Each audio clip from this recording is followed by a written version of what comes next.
जो शक्ति मिली महादेव जी का सेवा से तो गरुड़ चट्टी में ठहर गए कुछ महीनों तक। नरेंद्र मोदी जी 30 वर्ष की अवस्था में, उसके बाद वो काशी विश्वनाथ का सेवा किए। अब बाबा को जब ऑर्डर मिला, उनका ऑर्डर हुआ, तब जाके इनका हिम्मत बढ़ी है, तब जाके राम भगवान को बैठा सके, न तो कोई। और भोला बाबा का कृपा जब मोदी जी को मिला तभी वो राम भगवान के पास जा सके और उनका सेवा कर सके और प्राण प्रतिष्ठा अपने हाथों से की। दोनों का मंत्री पद भी चला गया, सत्ता भी चली गई। कारण अगर रामचरितमानस के खिलाफ से नहीं बोलते तो उनका चंद्रशेखर जी का और ये आलोक जी का मंत्री पद तो नहीं जाता। जैसे आज मैं आपको एक ऐसे सिद्ध पुरुष से मिलाऊंगा जो खुद के बारे में कोई दावा तो नहीं करते हैं, लेकिन लोगों का कहना है, इनके जानने वालों का कहना है कि अनवरत साधना की बदौलत इनमें एक सिद्धि आ गई है। ये लगातार 30 वर्षों तक देवघर जाकर हर महीने बाबा बैद्यनाथ का दर्शन करते रहे, जलाभिषेक करते रहे। अब तक 11 बार रामायण लिख चुके हैं। अब भी या तो रामायण लिख रहे होते हैं, या घर के सामने मंदिर में पूजा कर रहे होते हैं, या गांव में पुरखों द्वारा निर्मित मंदिर में पूजा कर रहे होते हैं। पेशे से इंजीनियर थे, लेकिन नौकरी के दौरान ही इनमें भक्ति की भावना ऐसी जगी कि ये लगातार हर महीने देवघर जाते रहे। ये आपको बताएंगे कि अयोध्या में प्रधानमंत्री नरेंद्र मोदी को रामलला की प्रतिमा की प्राण प्रतिष्ठा का सौभाग्य कैसे प्राप्त हुआ। ये बताएंगे आपको कि आखिर वो कौन सी शक्ति थी जिसकी बदौलत प्रधानमंत्री को अयोध्या में मंदिर निर्माण में सफलता मिली। तो आप इनसे मिलिए।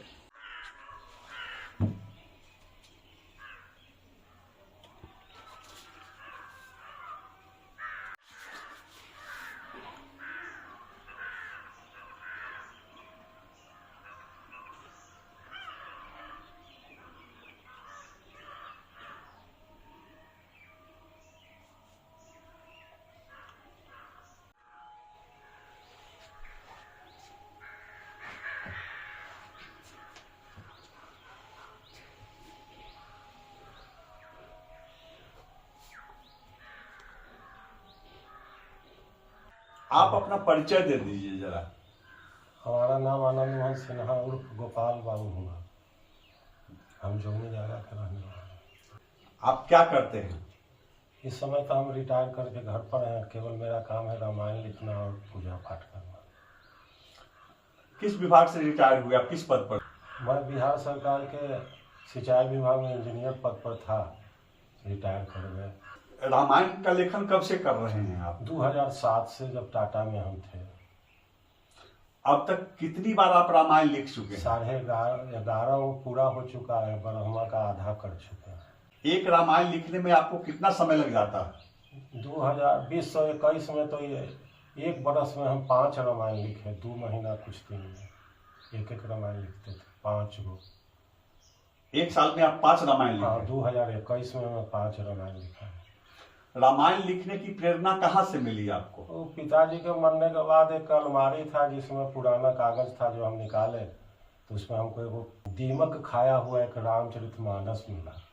तो उसको देख के हमको बड़ा तकलीफ हुआ कि कैसे दीमक खा गया। उसी दिन हुआ जब हम लिखे। रामायण किनका लिखा हुआ था? परदादी का लिखा हुआ था। आपकी दादी जी लिखी थी? हाँ, परदादी। हाँ, जिनका हमारे परबाबा राम जानकी मंदिर जोगनी जादा में जो राम भगवान का प्रतिष्ठा की थी, उन्हीं की पत्नी थी। तो वही देखकर आपको प्रेरणा मिली? हाँ, वही देखकर प्रेरणा मिला।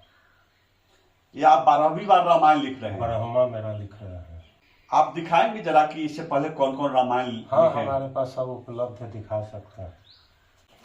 ये पहला रामचरितमानस है। किस साल आप लिखे? 2007 से लिखे हैं, 2011 में खत्म होगा।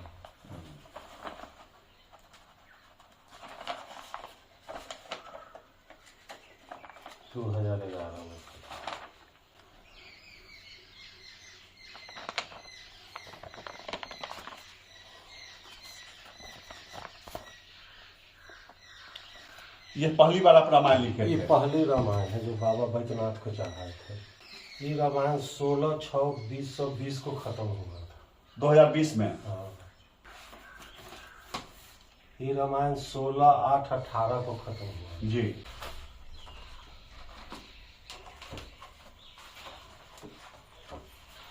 कि 19/12/22 को खत्म हुआ।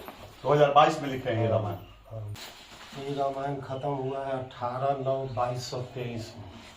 2023 में ये लिखना 23 में संपन्न हुआ। हाँ। 12वीं बार रामायण लिख रहे हैं। रामायण में सबसे ज्यादा आप किस बात से प्रभावित हुए? जिस समय सीता जी का हरण करके रावण ले गया अपने अशोक वाटिका में, माँ को रख दिया। इसी से विभीषण जी आए, अपने आसन पर बैठे, हवन को तलवार लगा हुआ रहता था।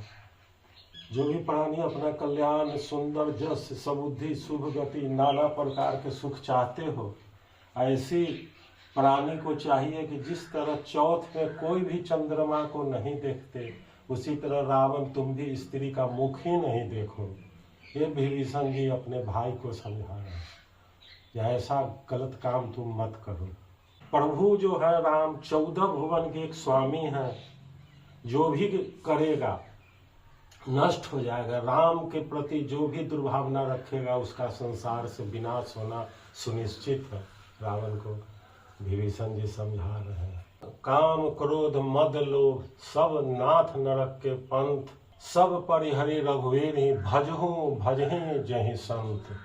काम क्रोध मद लोभ जो है उसका नरक का रास्ता है। ये चार जो प्राणी इसको भोगते हैं उनके लिए नरक का रास्ता एकदम बिल्कुल खुला हुआ है, कोई दिक्कत नहीं है उसमें जाने के लिए।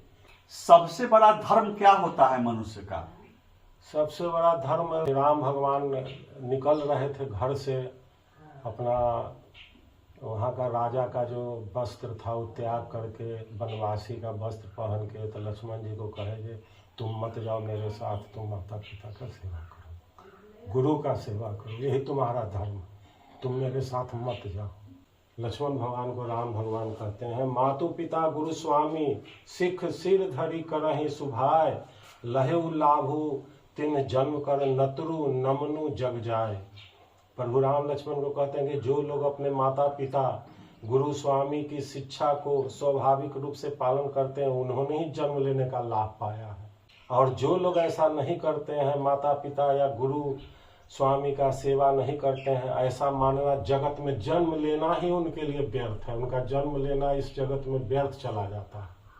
में सबसे बड़ा धर्म अगर कुछ है, रामचरितमानस के द्वारा चाहे गीता में कहीं भी कोई भी धर्म शास्त्र में, माता पिता से बड़ा कोई सेवा का धर्म है ही नहीं। मंदिर जाइए तो भी उतना धर्म नहीं मिलेगा जितना माता पिता का सेवा करने पर धर्म मिलता है। इस मंदिर का निर्माण 1989 में हनुमान जी का हम स्थापना किए। हमारा बच्चे में हम डिसीजन लिए थे कि जब हमारी नौकरी लगेगी तो हम हनुमान जी का मंदिर बना देंगे और उनका पूजा करेंगे। तो ये हम किए। हमको 89 में नौकरी लगी, हम 89 में थोड़ा थोड़ा पैसा करके जमा करके हनुमान जी का मंदिर बनाया है। सुबह 5 बजे उठना, उसके बाद स्नान करके मंदिर में चला आना, मंदिर में पूजा करना और पाठ करना, ये सब करते हुए हमको 2 घंटा लग जाता है। उसके बाद रामचरितमानस लिखने चले जाते। तो हम बच्चे से भक्त हैं भगवान का, मैया का भी रहे हैं। जब हम पढ़ते थे तो 20 वर्ष की उम्र में हम देवी मंदिर में हर मंगल को खून चढ़ाते थे। अपने उंगली का ब्लेड नया हरिसभा चौक पर खरीदते थे और मंगल के मंगल मैया के सामने में खड़ा होकर उंगली में से खून गिराते थे। तो हम बहुत कम उम्र के थे। हम 1975 के पहले ही से पूजा पाठ में रहते हैं। एक बार ना ही कुछ दिक्कत आया तो हम पुकारे बाबा को, तो हम कहे बाबा अब आपके यहाँ हर महीना आने का कोशिश करेंगे। इसके बाद हमको नौकरी लग गई और 1989 से लगातार 2019 तक मैं लगातार हर महीने बाबा बनते रहते हैं। आप हर महीने जाते थे? हर महीना हम जाते थे। कभी कभी ऐसा होता था जब ट्रेन में बैठते थे जनरल कोच में और 70 रुपया में देवघर पहुंच जाते थे और टोटल खर्च 200 रुपया में 150 में हम मुजफ्फरपुर फिर लौट आते थे बिना खाए हुए। फिर घर पर पत्नी खाना बनाती थी तो हम खाते थे। ऐसा भी कई बार हुआ है। हमको वहाँ बाबा के दरबार में लगता था जैसे हम उनके खास आदमी, हमको सीधे बुलाहट हो जाता था। मैं जब भर के वहाँ से छोड़ देता, चाहे कितना भी भीड़ हो कुछ हो, बाबा के पास हम जल ढारते। ये चला 30 वर्ष लगातार चला। उसके बाद कोरोना हो जाने के बाद टूट हो गया। एक बार कोई आश्चर्यजनक घटना घटी बाबा के दरबार में आपके साथ, कोई एक अदृश्य एक शक्ति आ गई। बार पत्नी जो साथ थी, पूर्णिमा था सावन का, हम 4 बजे भोर में पहुंच गए बाबा के दरबार में। तो 500-400 पुलिस का फोर्स था, ऊपर से नीचे तक भरा हुआ। 10 किलोमीटर का लाइन था, हम नहीं सकते हैं 10 किलोमीटर के लाइन में। तो हम जाके निकास के द्वार पर खड़ा हो गए। पंडा जी उसको, दरोगा को कहे जो भाई ये आदमी हर महीना आते हैं, इनको जाने दीजिए। तो दरोगा कहा कि नहीं जाने देंगे, ऐसा नहीं होगा। वो बहुत समझाया दरोगा, लेकिन वो फिर भी नहीं माने। अचानक एक औरत आती है, बहुत ही चेहरा पर चमक था, गोरा चेहरा था, हाथ में जल और फूल लिए हुए, बगल में खड़ी हो जाती। तो हम पत्नी को कहते हैं जब 2 थे अब 3 हो गए, अब तो आप भी नहीं जाने देंगे। तो फिर हम 5 फीट की दूरी पर आगे निकास से आगे चले जाते हैं। उसका फिर वो औरत उस जगह भी चली जाती है। फिर हम वापस आते हैं निकास से 5 फीट की दूरी पर, फिर वो औरत वहाँ भी आ जाती है। तीसरा घटना, पहला दूसरा तीसरा। तो उसके बाद हम कहें जो हो अब बाबा न बोलत हो, न ख़त्म हो गलो, अब महीनवारी आज ख़त्म हो जाएगा। कि अचानक दरोगा जो था उसे कुछ हमको इशारा किया, हमको लगा कि हमको जाने का आदेश दे रहा है। हम अचानक, हम और हमारी पत्नी और जो औरत थी जो न जान पहचान की नहीं थी, कुछ भी नहीं थी, वो भी मेरे साथ लग गई। तब तक और कुछ लोग लगे। जब भीतर हम गए, गर्भगिरी के मुंह पर जब पहुंच गए, तो हमारे मुंह से निकला जी आपका घर कहाँ हुआ। तो महिला बोली जी हमारा घर तो यही है। लेकिन हम नहीं समझ पाए। तब तक हम बाबा के जल ढालने चले गए। जब वहाँ देखते हैं तो वो जो औरत मेरे साथ आई थी, भीतर तक लाई थी, वो गायब हो गई। फिर उसके बाद कितना वर्ष तक हम जाते रहे, कभी भी उस औरत को हम फिर 4 बजे भोर में या 5 बजे कभी नहीं देख पाए। हमको लगा मैया आके हमको जल ढला दी। रामायण का वह कौन सा प्रसंग है जिससे आप बहुत प्रभावित होते हैं, जिसे आप भुला नहीं पाते हैं? जिस समय राम भगवान जा रहे थे वनवास के लिए, लक्ष्मण भगवान उनसे निवेदन कर रहे थे कि हम भी चलेंगे। वो बार बार रोक रहे थे कि माता पिता का सेवा करो, मत जाओ। तब लक्ष्मण बाबू व्याकुल हो गए। तो वो एक कहे, मैं शिशु प्रभु स्नेह प्रतिपाला, मेदरू मेरू की लेही मराला, गुड़ की तुम मातु न जानो कोई, कहूँ स्वभाव नाथ पति हो। लक्ष्मण जी जब कोई उत्तर देते नहीं बनता है तो व्याकुल होकर राम जी का चरण पकड़ लेते हैं और कहते हैं मैं दास हूँ, आप स्वामी हैं, अगर आप मुझे छोड़ ही देंगे तो मेरा क्या बस है।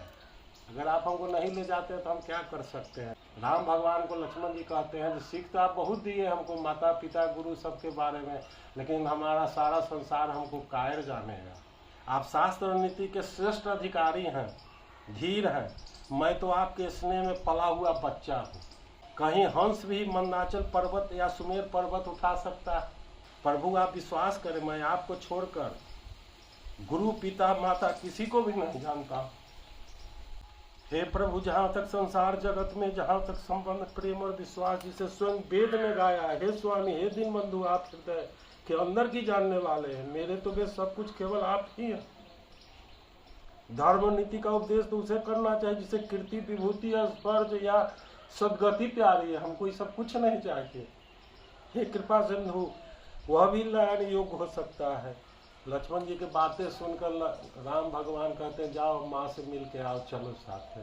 तो लक्ष्मण जी माँ से भेंट करने गए तो सुमित्रा माता बोली लक्ष्मण जी को, जो जहाँ राम वहीं अयोध्या, जहाँ अयोध्या वहीं राम, राम जहाँ है वहीं अयोध्या धाम है।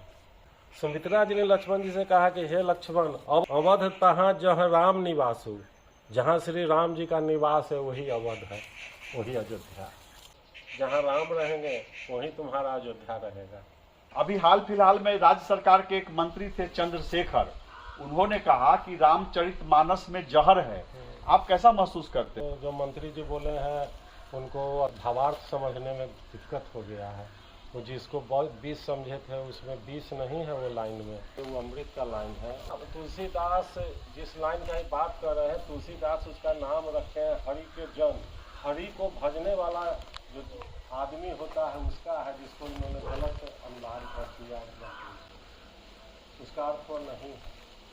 रामायण में अमृत आपको पहला दोहा से आप चौपाई से शुरू कीजिए, अंत में चले जाइए उत्तरकांड के अंत में 121 के ख तक पहुंच जाइएगा। केवल मंत्र और अमृत है। तो रामचरितमानस के खिलाफ में उत्तर प्रदेश के 2-3 आदमी बोले, बिहार के 2-3 आदमी बोले, दोनों मंत्री पद पर थे। 1 महीना पहले वो मंत्री पद थे, एगो शिक्षा विभाग में थे और एक राजस्व विभाग में थे। दोनों का मंत्री पद भी चला गया, सत्ता भी चली गई उनके। 2 मंत्री जो रामचरितमानस का पर टिप्पा टिप्पणी किए थे जो गलत था, धर्म पर भी उनका था इस पर, लेकिन उसी के कारण अगर रामचरितमानस के खिलाफ में वो नहीं बोलते तो उनका चंद्रशेखर जी का और ये आलोक जी का मंत्री पद तो नहीं जाता, जैसा हमको रामचरितमानस से कुछ ज्ञान प्राप्त हुआ, कुछ जानकारी रखते हैं उसके हिसाब से। मैं अपने दर्शकों को बताऊं कि आनंद मोहन उर्फ गोपाल बाबू के बारे में अब गांव के लोग यह भी कहते हैं कि इनके द्वारा कही गई बातें सच हो जाती है। जो बोलते हैं वो बात सच साबित होती है। इसे आप टेलीपैथी कहिए या विशेष मनोवैज्ञानिक स्थिति कहिए।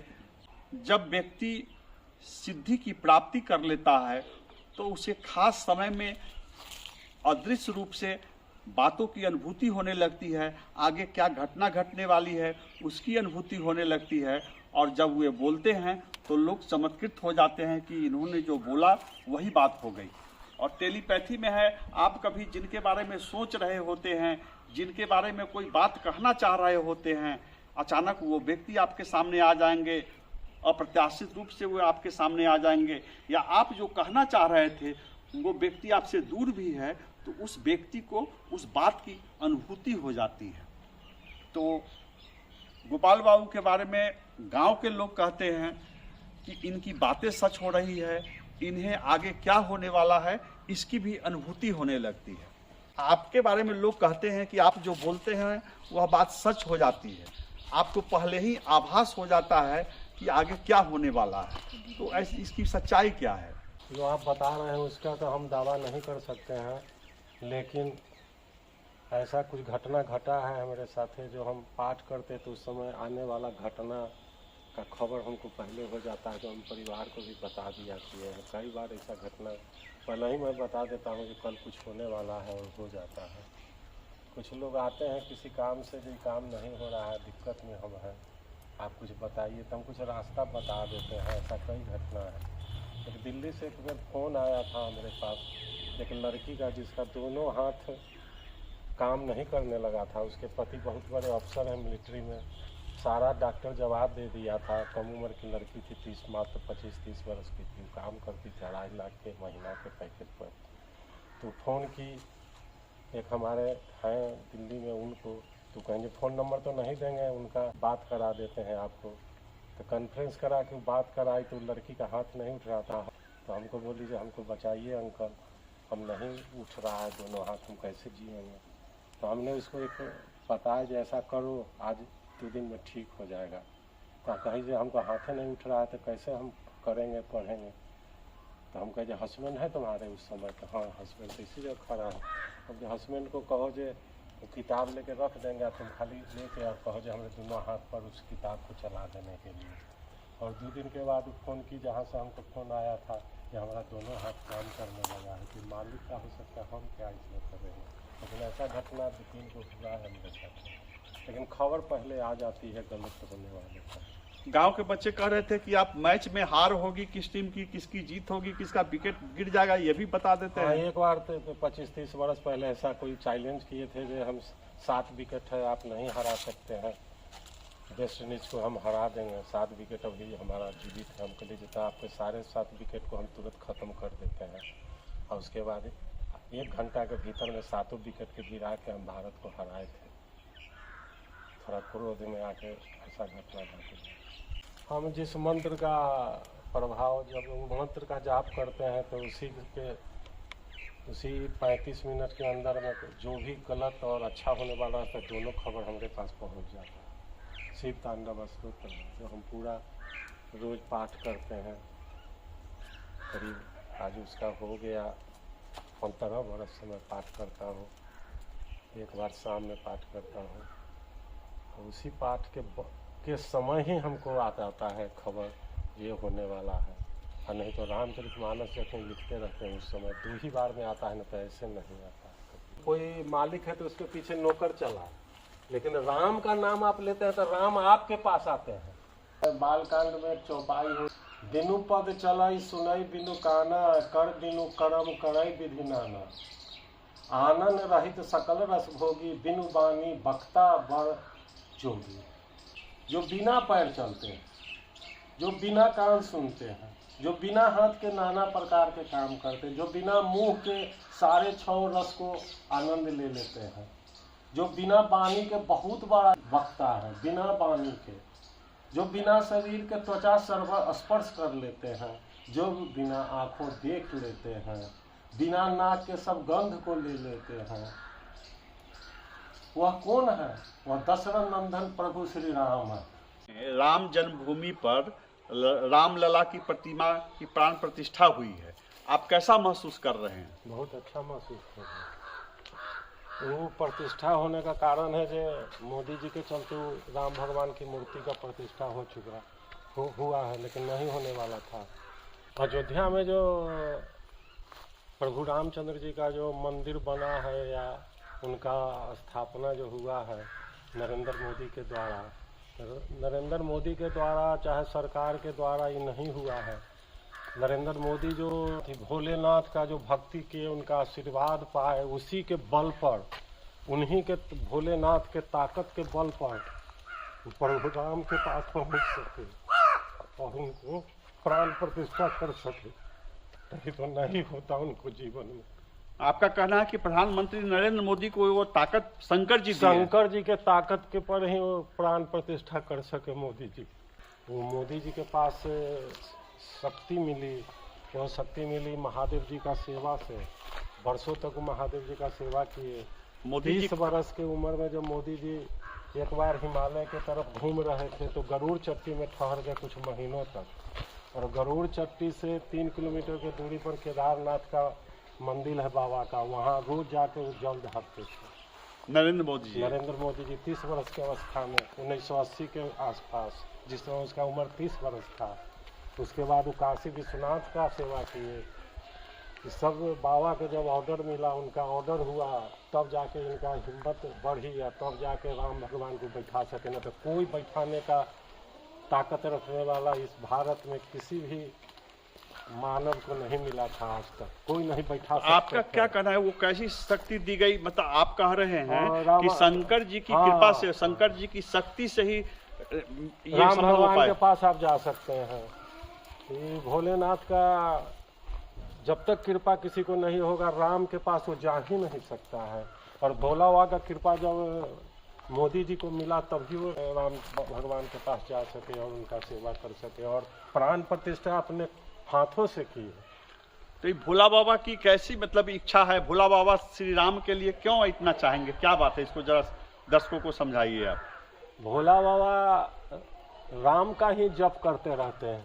जब सती बात नहीं मानी भोला बाबा के, उनको विश्वास नहीं हुआ जो राम भगवान जंगल में हैं, उनको प्रणाम किए थे, तो सती को आश्चर्य हुआ ये महादेव है, संसार के मालिक ही क्यों प्रणाम किए हुए एक आदमी को? तो कहीं जो प्रभु है उन्हीं का हम जप करते रहते, तो उनको नहीं विश्वास हुआ। तो जांच करने के लिए राम भगवान के पास पहुँच गए। राम भगवान अपना सब रूप दिखा दिए। अब बाबा को वहाँ मालूम हो गया कि तो बहुत गलत काम कर दी, हमारे प्रभु की पत्नी के रूप में वहाँ दर्शन करने चली गई सीता बन के। अब तो इसको रखना हमारे पास अब अधिकार नहीं रहा, अब उनकी पत्नी को हम कैसे अपना पत्नी बनाएंगे? तो जप में चले गए, हजारों बरस से जप करते रहे। जब जप से इनको समझाए हो तब बाबा महादेव उनको कहते हैं, जब वो चले गए राम भगवान के परीक्षा लेने के लिए, तो बाबा के मुंह से निकलता है, हो ही सो जो राम रचि राखा। सती के जाने के बाद भोला बाबा बोलते हैं, वही सोई जो राम रचि राखा, को करी तर्क बढ़ावई शाखा, अस कही लगे जपन हरि नामा, अस कही लगे जपन हरि नामा, गई सती जहाँ प्रभु सुख धामा। जहाँ राम है वहाँ ही चली गई। ये राम जी का और शंकर जी का रिश्ता है, ये कैसा रिश्ता है? ये रिश्ता क्या कहलाता है? यह रिश्ता बहुत गजब का रिश्ता है। हर मानव के दिमाग में न घुसेगा, न इसका कहीं कोई जिक्र उसको मिलेगा। समझने के लिए उसको बाबा के पास नज़दीक में हृदय में लाना पड़ेगा। राम और शिव को साथ लेना पड़ेगा, तब उनको पता चलेगा। जो मानव राम का सेवा करेगा, राम के सेवा के बाद जब उसको राम का आदेश मिलेगा तब शिव के पास जा सकता है, और नहीं तो शिव के पास वो कभी नहीं पहुंच सकता है। और शिव का जो सेवा लगातार बरसों बरसों तक करेगा तब वो राम के दरबार में कदम रख सकता है। यही दोनों आदमी का संबंध है आपस में, राम और शिव का। विष्णु भगवान क्षीर सागर में सोए हुए थे लक्ष्मी जी के साथ, तो नारद जी आए और कहने लगे जो प्रभु आज हम विजय प्राप्त कर लिए। तो कहेंगे कौन चीज़ में विजय प्राप्त कर लिए? तो ब्रह्मांड में भोलेनाथ के बाद हमारा ही नंबर हो गया दूसरा, जो हम काम पर विजय प्राप्त कर लिए। कहेंगे बहुत खुशी की बात है नारद, बहुत बड़ा बात तुम कर लिया। तो उसके बाद वो नारद जी वहाँ से चले गए। तब विष्णु भगवान एक माया का जाल रास्ते में फैला दिए और एक महल तैयार कर दिए, और वहाँ बहुत बड़ा शादी का आयोजन कर दिए। नारद मुनि शादी का पूछे लोग से जो भाई वहाँ क्या चल रहा था, कहेंगे वहाँ शादी हो रहा है, वो अथी का को राजकुमारी या वोट डालेगी। तो यही चले गए वहाँ। तो फिर सोचे जो हमारा चेहरा गड़बड़ है, तब क्यों न प्रभु के यहाँ लौट चलते हैं। फिर वो विष्णु भगवान से आके कहे जो प्रभु हमको अपना चेहरा दे दीजिए, हमको शादी करना है। तो कहेंगे ले लो मेरा चेहरा। तो उनका चेहरा लेके ही आए, तो चेहरा बंदर का था। तो जब विवाह मंडप में पहुँचे तो जब जब घूमते थे तो 2 गण था, विष्णु भगवान का गण था जो वहाँ खड़ा था। वो दोनों हंसता था, कहता था कि आपका देख लीजिए आईना में मुंह कैसा है, जो कोई ब्याह थोड़े करेगा आपसे। तो उसके बाद उनको बहुत क्रोध आया। तो उसके बाद विवाह उनका वहाँ नहीं हुआ, तो बाहर निकले और लगे विष्णु भगवान को पुकारने और अलबल बोलने। बोले जब आपको समूचे विश्व पर आपका अधिकार चलता है, आप किसी का बात नहीं मानते हैं, आपको कोई रोकने वाला नहीं है। हमके साथ ऐसा आप क्यों किए, बंदर का मुंह क्यों दिए? हम आपको श्राप देते हैं, यही बंदर का रूप आपको काम आवेगा और आपका पत्नी का हरण हो जाएगा। और वो 2 जो वहाँ अथी था उसको श्राप दे के उसको राक्षस बना दिए। जो उनका विष्णु भगवान का गण था, वो दोनों राक्षस के रूप में रावण और कुंभकर्ण के रूप में पैदा लिया। अब अपना चेहरा बदलने के लिए गए मांगने, चेहरा नया चेहरा भगवान का अपना चेहरा मांगने गए नारद मुनि। जब उसमें असफल हो गए, उनको विवाह नहीं हुआ, तो क्रोध में थे। और क्रोध के बाद जब उनको कुछ शांति मिला तो प्रभु के पास पहुँचे, कहीं हमसे गलती हो गया, अहंकार में हम समझे कि हम काम पर विजय पा लिया, लेकिन काम पर तो हम विजय नहीं कर पाए। थोड़ी ही देर में काम आ गया। विष्णु भगवान उनको शिक्षा देते हैं, विष्णु भगवान कहिए, राम भगवान कहिए, सब इतने हैं। नारद मुनि को ये जाओ, अब तुम्हारा शांति का एक ही उपाय है जो सहस्त्र नाम जाके शिव का लो, भोलेनाथ का नाम जपो सहस्त्र बार, तुम्हें तुरंत शांति मिल जाएगी हृदय में। यहाँ राम कह रहे हैं कि शंकर के नाम का जाप करो। हाँ, शंकर का जाकर नाम जाप करो सहस्त्र बार, तुरंत तुम्हें हृदय में शांति मिल जाएगी और माया जो तुमको घेरा था उसको मैं खत्म करता। यहीं पर कृपा न करहीं पुरारी, सो न पाओ मुनि भक्ति हमारी। किसने कहा, किन्होंने कहा? विष्णु भगवान ने नारद को कहा। तो भोला बाबा का जो भक्ति नहीं करेगा वो मेरा भक्त नहीं हो सकता। राम भगवान किसी मानव से जब उनका संबंध बढ़ता है, ज्ञान उसको मिलने लगता है, तो राम भगवान कहते हैं जो तुम शिव का सेवा करो। और शिव का जो भक्ति करते करते थक जाता है तो शिव भगवान कहते हैं अब तुम राम के सेवा करो, तब तुमको फल मिलेगा। यही कहानी है दोनों आदमी का। शिव भगवान कहते हैं जो राम का सेवा करेगा वही मेरा भक्त बन सकता है। ये शंकर जी कहते हैं। शंकर जी कहते हैं जो राम का सेवा करेगा वही मेरा भक्त बनेगा, और राम कहते हैं जो शिव का सेवा करेगा वो मेरा भक्त बनेगा। भोला बाबा जो काशी विश्वनाथ में बैठे हुए हैं, जो भी वहाँ प्राणी मृत्यु के प्राप्त होता है तो उसको मुक्ति राम मंत्र से भोलेनाथ विश्वनाथ देते हैं काशी में। सबसे बड़ी समस्या क्या है, सबसे बड़ी चुनौती क्या है और उसका समाधान क्या हो सकता है? समाज का सबसे बड़ा समस्या बिहार के लिए जाति और जाति का समस्या का समाधान रामचरितमानस के सेवरी और राम प्रभु राम के मिलन के समय का है, जिसमें जाति का जो समस्या रोज उठता है बिहार में वो खत्म हो सकता है अगर वो सेवरी को जो राम भगवान बोले और सेवरी को उसी जगह संसार से मुक्ति मिली। क्या बोले, क्या प्रसंग है वो? जाति जब सेवरी के पास गए तो सेवरी बैठ ला के दी और बैठ खिलाने लगी और कही कि हम नीच जाति से आते हैं और बुद्धिहीन हैं। उसी पर राम भगवान कहे जो नहीं, गलत बात, तुम गलत बात है, ऐसा नहीं बोलना चाहिए। कि राम भगवान सेवरी से कहते हैं जाति पाति कुल धन धर्म बड़ाई ये सब कुछ नहीं, किसी काम का नहीं है। काम वही आता है जो भक्ति करता है।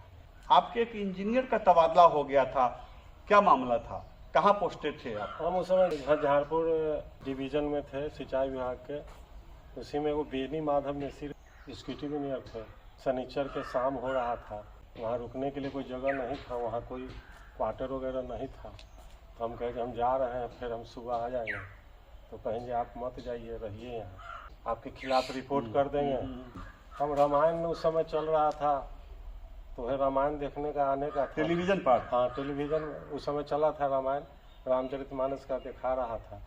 तो उस समय हनुमान जी लंका पहुंच चुके थे दिखाने में, तो हमको देखना था तो रोक दिए, कहेंगे नहीं जाने देंगे। तो हम आपसे बड़े पावर के हैं, हम खबर कर देंगे, ये कर देंगे। तो धमकी दिए, तो हमारे मुंह से निकल गया कि आपका धमकी ज़्यादा से ज़्यादा चीफ मिनिस्टर तक जाएगा और मेरा पहुंच बहुत ऊपर है, ऊपर के दरबार में है। आप अपना ताकत दिखाइए, मैं मालिक को कहता हूँ कि आप हमारे साथ क्या कर रहे हैं। उसके बाद जब मैं सोमवार के अपना ड्यूटी पर था बांध पर, तो अचानक एक जीप आके लगी, उसमें से एक व्यक्ति उतरे, हम नहीं उनको पहचाने। उनका ड्राइवर बोला जे ये नया आदमी है। हमके नया कौन आदमी आ गया? तो उनका नाम है सुदामा सिंह। हम लोग जो थे कल थे सो कहाँ चले गए? तो उनका ट्रांसफ़र हो गया वायरलेस से, और उनका ट्रांसफ़र हो गया। रातों रात उनका ट्रांसफर हो गया? रातों रात उनका ट्रांसफ़र अचानक हो गया। फिर कभी बेनी माधव मिश्र जी से आपकी मुलाकात हुई? हाँ, बेनी माधव मिश्र जी से एक दिन मुलाकात हुई अचानक किसी के डेरा पर। तो हमको देखे तो कहेंगे तुम कुछ तांत्रिक हो का? हम कहे नहीं, तांत्रिक तो नहीं है, ये बोल के भीतर चले गए। फिर कभी नहीं भेंट हुई। मंदिर का इतिहास बताइए। इस मंदिर का 1115-16 वर्ष का इतिहास है। कुंज बिहारी बाबू बनाए, कुंज बिहारी बाबू बनाए थे, जो हमारे परदादा थे।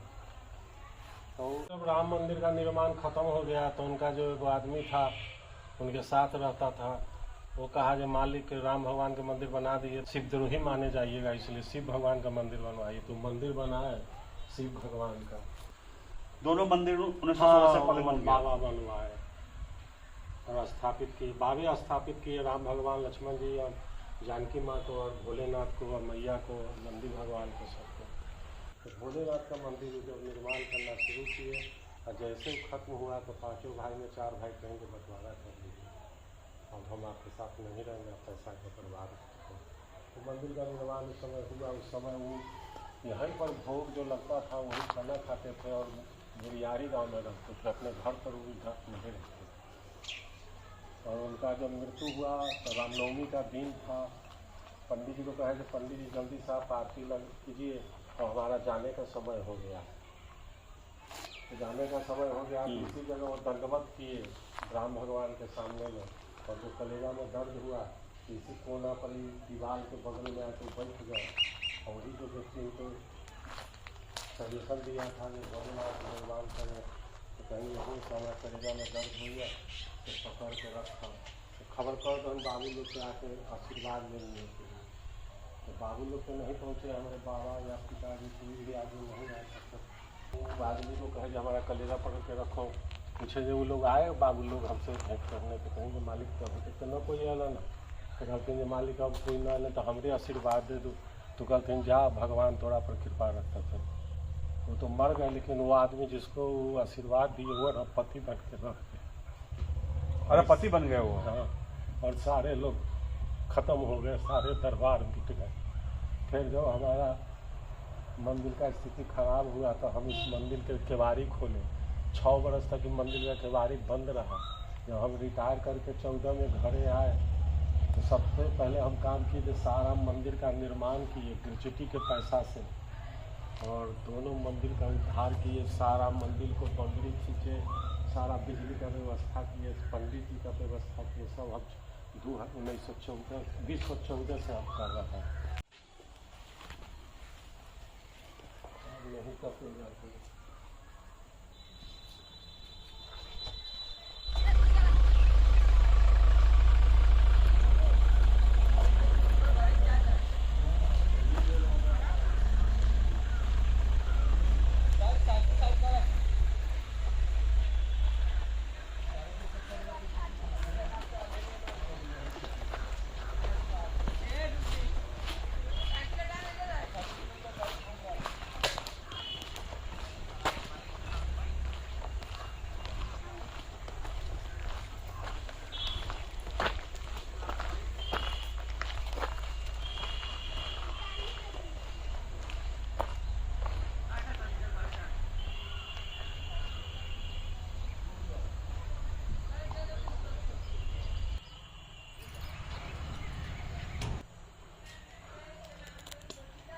कभी जोगनी जागा गांव में भी खुशहाली थी। गांव किलकारी से, बच्चों के आवाज़ से, लोगों की आवाजाही से गांव आबाद होता था। अब गांव की डेमोग्राफी बदल रही है, गांव का समीकरण बदल रहा है। देखते देखते गांव वीरान हो गया।